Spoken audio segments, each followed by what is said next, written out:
Sa nagdaang El Nino sa bansa noong 2024 naging malaking hamon ang kawalan ng supply ng tubig. Kaya ngayong 2025 pumalo sa 42.57 billion ang budget ng National Irrigation Administration o NIA.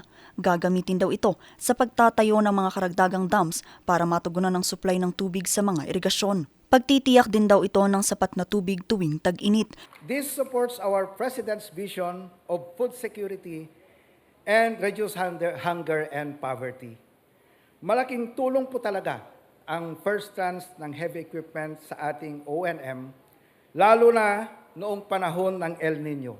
Sa pakikipagpulong ng Pangulo sa mga opisyal ng NIA, binigyang diin ng Pangulo ang kahalagahan ng pagtatayo ng mga malalaking dam.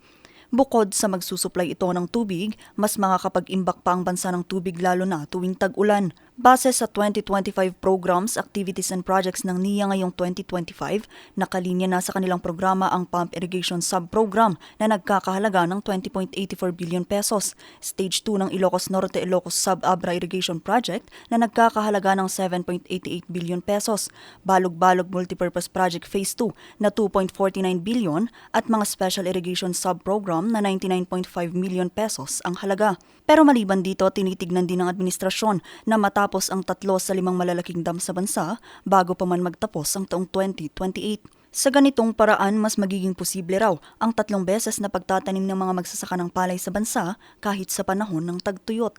Maliban dito, isusulong din ng National Irrigation Administration ang pagrepaso sa tradisyonal na kalendaryo ng pagtatanim ng palay sa bansa.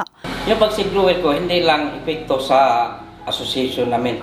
Buong inundayan ang nakabenepisyo. Dahil po rito, naging posible ang mas maraming proyektong pang-irigasyon ng ahensya at mas maraming magsasaka ang natulungan.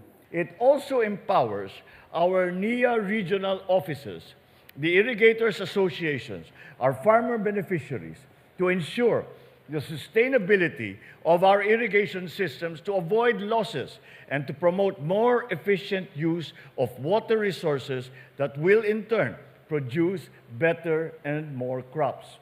At tiyakin ang patuloy na operasyon ng mga irigasyon at maipagpatuloy pa ang nasimulang mga proyekto. At binibigyan natin ng suporta ang ating mga magsasaka upang makamit ninyo ang inyong mga pangarap at adhikain. Vanessa Bugtong, RNG News.